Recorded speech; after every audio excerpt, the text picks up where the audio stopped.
Doutora Isabel, a obstipação é uma situação muito frequente em pediatria, sendo motivo da consulta em 3% no que diz respeito à pediatria geral e cerca de 25% da consulta da especialidade, da gastroenterologia. É de facto um tema que preocupa muitas mães e que traduz muita ansiedade. Como é que podemos definir a obstipação?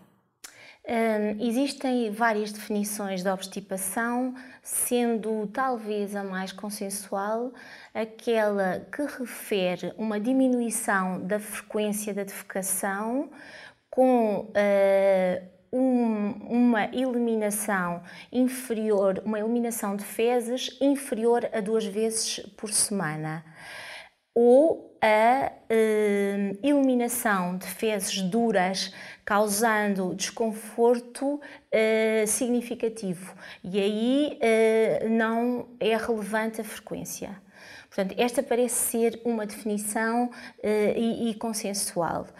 É importante que se saiba que, principalmente nos primeiros meses de vida, existe um padrão de normalidade muito variável e que pode, uma criança nos primeiros meses de vida, principalmente se estiver a fazer aleitamento materno exclusivo, pode apresentar 8 dejeções por dia, habitualmente uma após cada mamada, ou uma dejeção por semana.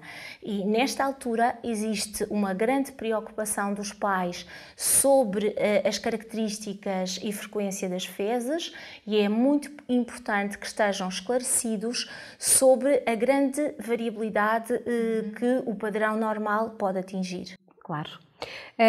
Por trás da obstipação há causas, certamente. Quais são as causas principais, digamos assim?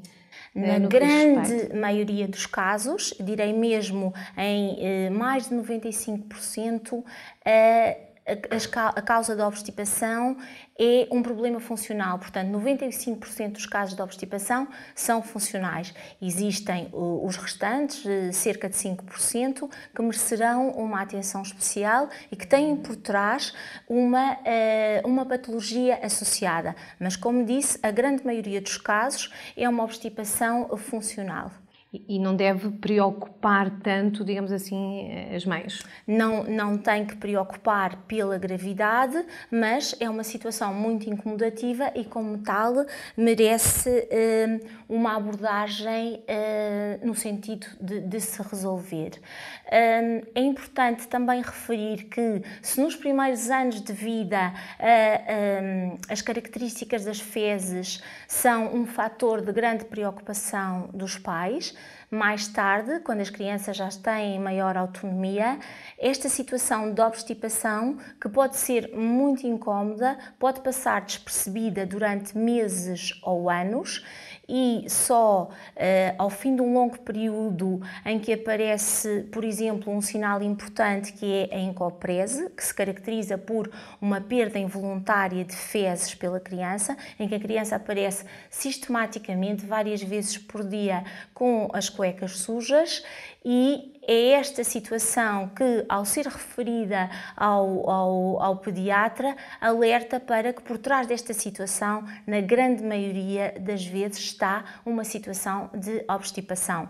O que sucede é que o reto está totalmente preenchido, muitas vezes até mais do que o reto, a sigmoide, estão totalmente preenchidas por um conglomerado de fezes duras, e o que aparece a sujar as cuecas é uma quantidade que pode ser variável de fezes líquidas ou pastosas que passam à volta de uma massa dura de fezes acumulada.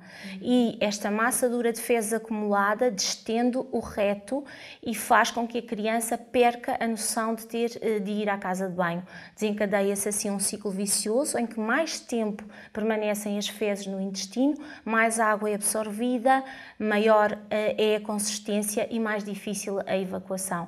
E assim se gera um ciclo vicioso que tem que ser resolvido com a intervenção. É justamente a minha questão seguinte, portanto, como é que nós podemos resolver este problema? E já agora colocava-lhe uma outra questão, que é, qual é o papel da alimentação aqui? O que é que A pode alimentação fazer? é fundamental em toda a vida da criança e, concretamente, na obstipação, a alimentação é muito importante.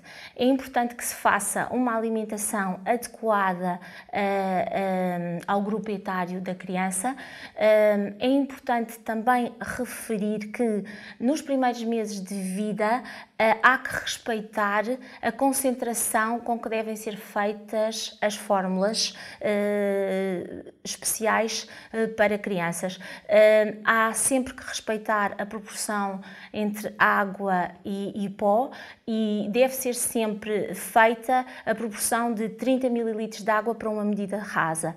Por vezes encontram-se erros na reconstituição da fórmula que estão por trás de uma obstipação, que é a mãe acha que se puser mais quantidade de pó a criança vai aumentar mais de peso e aumentar esta concentração. Estas fórmulas hiperconcentradas podem facilitar a obstipação.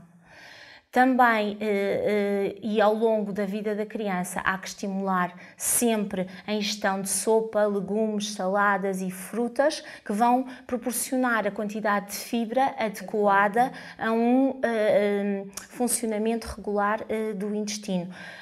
Reforço aqui a importância da sopa como um veículo muito importante de fibra e que será provavelmente a forma mais fácil de conseguir dar uma quantidade suficiente de legumes a uma criança nos primeiros anos de vida e que esta noção deve ser perpetuada ao longo da vida.